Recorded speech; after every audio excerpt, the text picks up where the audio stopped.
Hello, good morning, जोहार। मैं हसनैन और आप देख रहे हैं न्यूज झारखंड। आज तारीख 2 जनवरी, दिन है मंगलवार। समय हो चला है झारखंड की खबरों को जानने का, लेकिन उससे पहले यदि आप हमारी वीडियो को फेसबुक पर देख रहे हैं तो हमारे पेज को फॉलो करें, यूट्यूब पर देख रहे हैं तो चैनल को सब्सक्राइब करें और वीडियो को लाइक कर दीजिए। वीडियो को पूरा देखिएगा, दोस्तों के साथ व्हाट्सएप पर जरूर शेयर कीजिएगा। चलिए जानते हैं झारखंड की प्रमुख बड़ी खबरों को। नए साल पर हेमंत सोरेन सरकार की सौगात 30,000 शिक्षक भर्ती जल्द होगी पूरी। झारखंड में वर्ष 2024 नियुक्ति का साल होगा। इस वर्ष करीब 30,000 शिक्षकों को नियुक्ति पत्र मिलेंगे। जनवरी से ही इसकी प्रक्रिया शुरू हो जाएगी और मार्च तक नियुक्ति पत्र बांट दिए जाएंगे। राज्य के प्रारंभिक स्कूलों में 26,001 सहायक आचार्यों की नियुक्ति की प्रक्रिया चल रही है। इसकी लिखित परीक्षाएं 12 जनवरी से 31 जनवरी तक होनी है। इसके परिणाम लोकसभा चुनाव के पूर्व मार्च तक जारी कर दिए जाने की संभावना है। इसके बाद नए शैक्षणिक सत्र से प्रारंभिक स्कूलों को 26,001 शिक्षक मिल जाएंगे। दूसरी ओर +2 स्कूलों 3120 स्नातकोत्तर प्रशिक्षित शिक्षकों को जनवरी से नियुक्ति पत्र मिलने लगेगा। लिखित परीक्षा के बाद दिसंबर से ही सर्टिफिकेट वेरिफिकेशन की प्रक्रिया शुरू कर दी गई है। अब जनवरी से इसका परिणाम जारी किया जाएगा। इसके अलावा हाई स्कूल के लिए 2016 के स्नातक प्रशिक्षित शिक्षकों का भी परिणाम विषयवार जारी हो रहा है। साथ ही हाई +2 स्कूलों के प्रयोगशाला सहायक के बचे 84 पदों पर द्वितीय चरण के प्रमाण पत्रों की जांच के बाद परिणाम जारी किया जाएगा। राज्य में शिक्षकों के अलावा विभिन्न विभागों में 10,000 पदों पर नियुक्ति प्रक्रिया चल रही है। झारखंड सामान्य स्नातक संयुक्त परीक्षा का आयोजन 21 और 28 जनवरी को निर्धारित किया गया है। इसके अलावा 1556 पदों के लिए डिप्लोमा स्तरीय संयुक्त प्रतियोगिता परीक्षा की प्रक्रिया चल रही है। 455 मैट्रिक स्तरीय संयुक्त परीक्षा, 930 औद्योगिक प्रशिक्षण अधिकारी की परीक्षा की प्रक्रिया भी चल रही है। हेमंत सोरेन का साथ छोड़ सकते हैं या विधायक, इस्तीफा देने की चर्चा हुई तेज। झारखंड की सियासत में इन दिनों बड़े राजनीतिक उलटफेर की अटकलें तेज हो गई हैं। दरअसल हेमंत सोरेन की पार्टी जेएमएम के एक विधायक विधानसभा की सदस्यता के साथ साथ पार्टी की सदस्यता से भी इस्तीफा दे सकते हैं। झारखंड के गिरिडीह जिले के गांडे विधानसभा से झामुमो के विधायक डॉक्टर सरफराज अहमद के विधानसभा से इस्तीफा देने की चर्चा ने सियासी गलियारों में हलचल मचा दी है। विश्वसनीय सूत्रों के अनुसार सरफराज अहमद पहले विधानसभा से इस्तीफा देंगे, इसके बाद झामुमो के सदस्यता से भी इस्तीफा दे देंगे। हालांकि अभी तक इस बात की पुष्टि नहीं हो पाई कि आखिर किन कारणों की वजह से इस्तीफा देंगे। वहीं इस मसले को लेकर जब झामुमो गिरिडीह जिला अध्यक्ष साहब 20 सूत्री अध्यक्ष संजय सिंह से BNT न्यूज की टीम ने बातचीत की तो जिला अध्यक्ष ने बताया कि डॉक्टर सरफराज अहमद से बातचीत हुई है, लेकिन उन्होंने इस्तीफा की बात नहीं की है। हालांकि उन्हें भी सोशल मीडिया और सूत्रों से विधायक के इस्तीफा की सूचना मिली है। आपको बता दें कि नए वर्ष के मौके पर इस महत्वपूर्ण राजनीतिक घटनाक्रम से गिरिडीह समेत पूरे झारखंड में राजनीतिक सरगर्मी तेज हो गई है। हेमंत सोरेन की जगह सीएम बन सकती है कल्पना सोरेन। ईडी की कार्रवाई की आशंका के बीच विकल्प तलाश रही सरकार। मुख्यमंत्री हेमंत सोरेन के खिलाफ प्रवर्तन निर्देशालय की कार्रवाई की आशंका के बीच झारखंड की झामुमो कांग्रेस राजद गठबंधन सरकार ने वैकल्पिक रास्ते की तलाश शुरू कर दी है। जमीन घोटाले मामले में ईडी ने झारखंड के मुख्यमंत्री साथ झारखंड मुक्ति मोर्चा के कार्यकारी अध्यक्ष हेमंत सोरेन को पूछताछ के लिए 6 बार समन जारी किया, लेकिन हेमंत सोरेन ईडी के क्षेत्रीय कार्यालय में पूछताछ के लिए हाजिर नहीं हुए। इसके बाद 7वां समन जारी करते हुए 29 दिसंबर को मुख्यमंत्री से कहा गया कि केंद्रीय एजेंसियों को उनसे पूछताछ करना है, वह बताएं कि कब और कहां उपलब्ध रहेंगे। ईडी ने उन्हें 2 दिन का वक्त दिया था। वक्त बीत जाने के बाद भी हेमंत सोरेन की ओर से ईडी को कोई जवाब नहीं दिया गया। इस बीच गिरिडीह जिले के गांडी विधानसभा से निर्वाचित विधायक डॉक्टर सरफराज अहमद ने विधानसभा की सदस्यता से इस्तीफा दे दिया है। झारखंड विधानसभा सचिवालय ने सोमवार को इसकी अधिसूचना भी जारी कर दी है। इसके बाद से ही चर्चा है कि ईडी के किसी भी संभावित कार्रवाई के लिए हेमंत सोरेन तैयार है। साथ ही सरकार वैकल्पिक रास्ता भी तलाश रही है। अंदर खाने के सूत्र बता रहे हैं कि हेमंत सोरेन की जगह उनकी पत्नी कल्पना सोरेन को मुख्यमंत्री पद की शपथ दिलाई जा सकती है। उनको गांडी से उपचुनाव लड़ाया जा सकता है, इसलिए गांडी विधानसभा सीट से डॉक्टर सरफराज अहमद का इस्तीफा हुआ है। साल के पहले दिन झारखंड में भीषण कार हादसा, दुर्घटना में 6 लोगों की मौत। झारखंड के जमशेदपुर शहर में सोमवार को सुबह एक कार के डिवाइडर से टकरा जाने के कारण 6 लोगों की मौत हो गई और 2 अन्य घायल हुए हैं। पुलिस ने ये जानकारी दी है। एक अधिकारी ने बताया कि यह घटना सुबह करीब 5 बजे बिष्टुपुर पुलिस थाना क्षेत्र में सर्किट हाउस चौराहा के पास की हुई। जमशेदपुर के वरिष्ठ पुलिस अधीक्षक कौशल किशोर ने बताया कि कार में 5 लोगों के बैठने की क्षमता थी, लेकिन इनमें 8 लोग यात्रा कर रहे थे। कार पहले डिवाइडर और फिर सड़क किनारे लगे खंभे से टकराई। उन्होंने कहा कि हादसे में 5 लोगों की मौके पर ही मौत हो गई, जबकि 3 को अस्पताल ले जाया गया, जहां एक और व्यक्ति ने दम तोड़ दिया। अधिकारी ने बताया कि बाकी 2 घायलों का इलाज चल रहा है। झारखंड की 25,000 राशन दुकानों के डीलर देशव्यापी राशन बंद में शामिल। 1 जनवरी को झारखंड की 25,000 से अधिक सरकारी राशन दुकानों के डीलर सोमवार को राष्ट्रव्यापी अनिश्चितकालीन राशन बंद में शामिल हो गए। All India fair price of dealer association ने इस हड़ताल का आह्वान किया है। संघ के एक पदाधिकारी ने कहा कि अगर यह हड़ताल लंबी चलती है तो इससे झारखंड के राष्ट्रीय और राज्य खाद्य सुरक्षा योजनाओं के दायरे में आने वाले 65 लाख से अधिक लाभार्थियों पर असर पड़ सकता है। Fair price of dealer association की झारखंड इकाई के महासचिव संजय कुंडू ने पीटीआई भाषा से कहा है कि डीलर के लिए न्यूनतम मासिक आय की गारंटी देने में केंद्र सरकार की नाकामी और कुछ अन्य मुद्दों को लेकर विरोध स्वरूप राशन बंद का आह्वान किया गया है। कुंडू ने कहा है कि हम अपना कमीशन प्रति किलोग्राम 1 रुपया से बढ़ाकर प्रति किलो 3 रुपये करने और किसी डीलर की मौत होने पर अनुकंपा के आधार पर परिवार के एक सदस्य को दुकान देने की मांग कर रहे हैं। नए साल में रांची वासियों को 3 फ्लाईओवर की सौगात, जाने और कितना इंतजार। राजधानी वासियों को नए साल में 3 फ्लाईओवर की सौगात मिलेगी। तीनों फ्लाईओवर बनने से शहर की ट्रैफिक व्यवस्था दुरुस्त करने में काफ़ी मदद मिलेगी। लोगों को जाम से काफ़ी हद तक निजात मिलेगी। फिलहाल तीनों फ्लाईओवर का काम प्रगति पर है। यह प्रयास किया जा रहा है कि इन फ्लाईओवर को जून 2024 के पहले पूरा कर जनता को सुपुर्द कर दिया जाए। आमा घाटा में 60 एकड़ जमीन पर खुलेगा धनबाद का पहला चिड़ियाघर। धनबाद में सैर सपाटे वाली जगहों की कमी धीरे धीरे दूर होने लगी है। शहर के अंदर 2 नए पार्क के बाद अब शहर से सटे आमा घाटा में 60 एकड़ जमीन पर जू का निर्माण किया जाएगा। केंद्र सरकार के निर्देश पर वन विभाग ने इसका प्रस्ताव तैयार कर मंजूरी के लिए भेज दिया है। मंजूरी मिलते ही निर्माण शुरू होगा। आमा घाटा नर्सरी के पीछे वन विभाग के पास अपनी 60 एकड़ से अधिक जमीन है। यह जमीन चिड़ियाघर के लिए चिन्हित की गई है। चिड़ियाघर की जमीन का निरीक्षण करने के लिए नए साल में केंद्रीय चिड़ियाघर प्राधिकरण की टीम पहुंचेगी। सरकार के मानक पर अगर यह सही रहा तो जल्द ही चिड़ियाघर का निर्माण शुरू होगा। इससे पहले चिड़ियाघर के लिए वन विभाग की टीम ने टुंडी के जियाजोरी वन क्षेत्र का निरीक्षण किया था, लेकिन शहर से लगभग 40 किलोमीटर की दूरी की वजह से यह जगह उपयुक्त नहीं माना गया। खनन विभाग की टीम ने छापेमारी कर 220 टन कोयला किया जब्त। कोयले के अवैध उत्खनन तथा कारोबार पर प्रशासन ने एक और बड़ी कार्रवाई की है। साल के पहले दिन शाम 4:30 बजे के करीब खनन टास्क फोर्स ने तेतुलमारी थाना क्षेत्र के गंडुआ के निकट अवैध कोयला डिपो में छापेमारी कर 200 टन कच्चा कोयला बरामद किया है। कोयला जब्त कर बीसीसीएल कतरास एरिया के सुपुर्द कर दिया गया है। एसडीओ उदय रजक ने बताया कि खान निरीक्षक विनोद बिहारी प्रमाणिक की शिकायत पर तेतुलमारी थाना में मामला दर्ज किया गया है। छापेमारी में शामिल खान निरीक्षक विनोद प्रमाणिक ने बताया कि डीसी वरुण रंजन के निर्देश पर कार्रवाई की गई है। गुप्त सूचना मिली थी कि छोटा नगर बस्ती के गंडुआ में सिटी हट होटल के निकट अवैध कोयला डिपो का संचालन किया जा रहा है। सूचना के बाद टीम छापेमारी के लिए पहुंची। जांच में पाया गया कि बगैर लाइसेंस के ही कोयले का भंडार किया जा रहा है। मौके पर 200 टन के करीब कोयला मिला। इसे जब्त कर बीसीसीएल के हवाले कर दिया गया। विनोद प्रमाणिक ने बताया कि डिपो में प्रतिदिन आसपास के क्षेत्रों में अवैध खनन कर कोयला जमा किया जाता है। 100 के 200 टन कोयला प्रतिदिन जमा होता है। कोयले को ट्रक में लोड कर बाहर की मंडियों में भेज दिया जाता है। खान निरीक्षक ने बताया कि मामले की जांच के भी निर्देश दिए गए हैं। भंडारण स्थल की जमीन की भी जांच होगी। रहती जमीन होने पर इसके मालिक पर भी कार्रवाई होगी। जांच के अवैध कारोबारियों की जानकारी मिलने पर एफआईआर दर्ज की जाएगी। खान निरीक्षक ने बताया कि छापेमारी दल में स्थानीय पुलिस तथा सीआईएसएफ की टीम भी शामिल थी।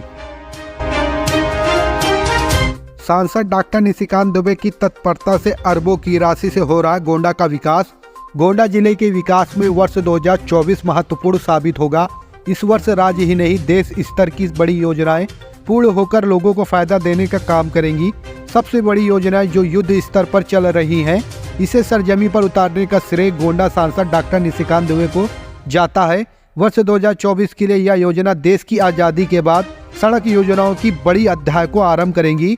1000 करोड़ की यह योजना हंसडीह से लेकर महागामा तक 4 लेन बनने के बाद सड़क का जुड़ाव बिहार से लेकर नेपाल तक हो जाएगा। इस सड़क का उद्घाटन वर्ष 2024 में ही किया जाना है। इसका काम युद्ध स्तर पर किया जा रहा है। सांसद की पहल पर गोंडा से महागामा पीर पौंती तक रेलवे लाइन का काम वर्ष 2024 में आरंभ हो जाएगी। 468 करोड़ की लागत से इस रेल परियोजना को सीधे रेल मंत्रालय पूरी खर्च पर बनाने का काम कर रही है। इस परियोजना के बाद गोंडा का रेल से संपूर्ण जुड़ाव हो जाएगा। महागामा में कोल इंडिया की ओर से 300 बेड के अस्पताल का निर्माण कार्य आरंभ हो जाएगा। इस परियोजना में राजमहल कोल परियोजना की ओर से सारी रकम खर्च की जा रही है। इस अस्पताल के बन जाने से जिले ही नहीं बल्कि विभिन्न जिले व राज्य के बाहर के मरीजों का इलाज संभव होगा।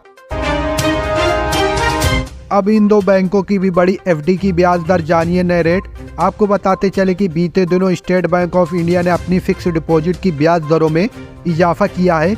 उसके पहले 4 और ऐसे बैंक थे जिन्होंने अपनी एफडी ब्याज दर में इजाफा किया था। हालांकि अब 2 ऐसे बैंकों का नाम सामने आ रहा है जो फिक्स डिपॉजिट पर मिलने वाले इंटरेस्ट रेट को बढ़ा रहे हैं। इनमें पब्लिक सेक्टर का बैंक ऑफ बड़ौदा भी शामिल है। बैंक ऑफ बड़ौदा के अलावा यूनियन बैंक ने भी फिक्स डिपॉजिट स्कीम पर मिलने वाले ब्याज दरों में बढ़ोतरी की है। बैंक ऑफ बड़ौदा ने एफडी पर मिलने वाले इंटरेस्ट रेट को 1.25% तक बढ़ा दिया है। इससे पहले स्टेट बैंक ने अपने फिक्स डिपॉजिट की स्कीम में 50 बेसिस पॉइंट की बढ़ोतरी की थी। SBI के मुकाबले बैंक ऑफ बड़ौदा द्वारा अपने यूजर्स को काफ़ी ज़्यादा रिटर्न दिया जा रहा है। पहले यूनियन बैंक ने अपनी ब्याज दरों में 25 बेसिस पॉइंट की बढ़ोतरी की थी। यूनियन बैंक के द्वारा जारी की गई नई फिक्स डिपॉजिट स्कीम की दरें 27 दिसंबर से ही लागू की जा चुकी हैं। हालांकि यह बैंक का ग्राहकों को लुभाने का एक ऑफर भी हो सकता है, लेकिन अगर आप इन स्कीमों में इन्वेस्ट करेंगे तो आपको बेहतरीन रिटर्न मिल सकता है। आपको बताते चले कि यूनियन बैंक ने 2 करोड़ रुपए से कम की कीमत वाली फिक्स डिपॉजिट स्कीम पर ब्याज दर बढ़ाई है। आज निफ्टी 60 अंक और सेंसेक्स 224 अंक की तेजी के साथ खुला। जानिए आज के टॉप 5 गेनर शेयर बाजार में इस वक्त भारी तेजी का दौर है। आज भी शेयर बाजार ऑल टाइम हाई पर खुला है। आज BSI का सेंसेक्स करीब 224.24 अंक की तेजी के साथ 72,262.67 अंक के स्तर पर खुला। यह सेंसेक्स का नया ऑल टाइम हाई है। वहीं NSI का निफ्टी 60.20 अंक की तेजी के साथ 21,715 अंक के स्तर पर खुला। यह निफ्टी का ऑल टाइम हाई है। आज BSI में शुरुआत में कुल 2072 कंपनियों में ट्रेडिंग शुरू हुई। JSW स्टील का शेयर करीब 10 रुपए की तेजी के साथ 885 रुपए के स्तर पर खुला। नेस्ले का शेयर करीब 252 रुपए की तेजी के साथ 25,972.50 रुपए के स्तर पर खुला। NTPC का शेयर करीब 3 रुपए की तेजी के साथ 308 रुपए के स्तर पर खुला। महिंद्रा एंड महिंद्रा का शेयर करीब 14 रुपए की तेजी के साथ 1702 रुपए के स्तर पर खुला। SBI लाइफ का शेयर करीब 13 रुपए की तेजी के साथ 1433.85 रुपए के स्तर पर खुला। विधायकी से इस्तीफे के बाद अब राज्यसभा भेजे जाएंगे सरफराज अहमद। क्या हो सकता है CM सोरेन का प्लान, जाने अंदर की बात। नए साल की दस्तक के साथ ही झारखंड की सत्ता सियासत में बड़ी तब्दीली की संभावना और चर्चा ने जोर पकड़ लिया है। ED के 7वें और आखिरी समन की डेडलाइन 31 दिसंबर 2023 तक मुख्यमंत्री हेमंत सोरेन की ओर से कोई जवाब नहीं देने और अब सत्तारूढ़ पार्टी झारखंड मुक्ति मोर्चा के एक विधायक सरफराज अहमद के इस्तीफे से इस बात के संकेत मिल रहे हैं कि आने वाले कुछ दिनों में राज्य की सियासत में बड़ा घटनाक्रम देखने को मिल सकता है। इस साल फरवरी में झारखंड में राज्यसभा की एक सीट खाली हो रही है। संभावना है कि इस्तीफा देने वाले सरफराज अहमद को राज्यसभा भेजा जाएगा। दरअसल झारखंड के CM हेमंत सोरेन लगातार कानूनी मुश्किलें से घिरे हुए हैं। हेमंत सोरेन को ED ने 7 समन दिए हैं। 6 समन के बाद भी हाजिर नहीं हुए हेमंत सोरेन से अब जगह बताने को कहा गया है जहां उनसे पूछताछ हो सके। संभावना है कि हेमंत सोरेन अब इस्तीफा दे देंगे। इसके बाद उनकी पत्नी कल्पना सोरेन को झारखंड की पहली महिला मुख्यमंत्री बनाने की तैयारी भी चल रही है।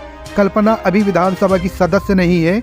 इस बीच गांडेय विधानसभा से सरफराज अहमद के इस्तीफा देने के बाद पूरी संभावना है कि कल्पना सोरेन को इसी सीट से विधानसभा चुनाव लड़ाएंगे।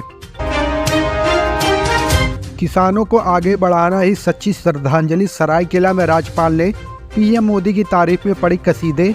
शहीद स्मारक पर पुष्पांजलि अर्पित करने से श्रद्धांजलि पूरी नहीं होगी, बल्कि हमारा प्रयास होना चाहिए कि किस तरह किसानों को आगे बढ़ाएं उनके आत्मनिर्भर बनाना और उनकी आर्थिक स्थिति को मजबूत करना ही हमारी सच्ची श्रद्धांजलि होगी।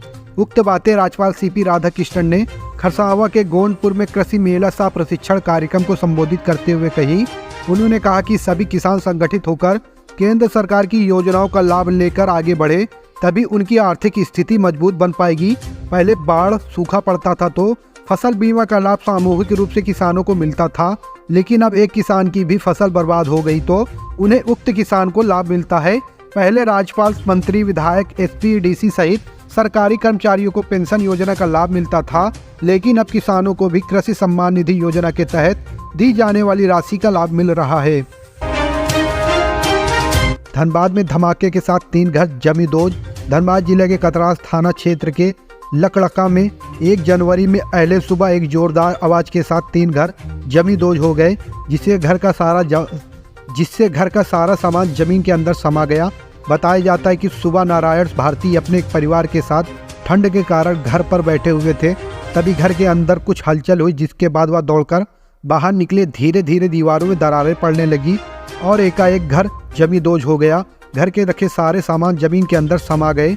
हो अल्लाह के बाद अलग बगल से मोहल्ले के लोग बाहर निकले। घटना से लोग भयभीत हैं। हिट एंड रन लॉ के खिलाफ सड़क पर उतरे ड्राइवर्स। झारखंड से खुलने वाली 300 बसें रद्द, मुश्किल में फंसे यात्री। केंद्र सरकार के हिट एंड रन के कानून के विरोध में सोमवार को नए साल पहले दिन निजी बस चालकों ने 3 दिवसीय हड़ताल शुरू की। इस दौरान निजी बस चालकों ने बसों का परिचालन ठप रखा। इस कारण सोमवार को प्राइवेट बस स्टैंड से राज्य व अंतर्राज्यीय बसों का परिचालन नहीं हुआ। मेदिनीनगर से रांची, लोहरदगा, गुमला, सिमडेगा, चतरा, हजारीबाग, उड़ीसा के वीरमित्रापुर, राउरकेला, छत्तीसगढ़ के रामानुजगंज, बलरामपुर, अंबिकापुर, महेंद्रगढ़, यूपी के बनारस, विडमगंज, रेणीकूट, बिहार के गया, औरंगाबाद, पटना, डेहरी, सासाराम आदि रूट की 300 से अधिक बसें नहीं चली। इस कारण इन स्थानों पर जाने वाले यात्रियों को काफ़ी परेशानी हुई। इधर हड़ताल पर बैठे बस चालकों ने एकजुटता का परिचय देते हुए पलामू चालक संघ के बैनर तले प्राइवेट बस स्टैंड में पहुंच नारेबाजी कर सरकार के खिलाफ रोष जताया। इस मौके पर बस चालकों ने सरकार की ओर से पारित किए गए नए कानून को लेकर अपना विरोध दर्ज कराया।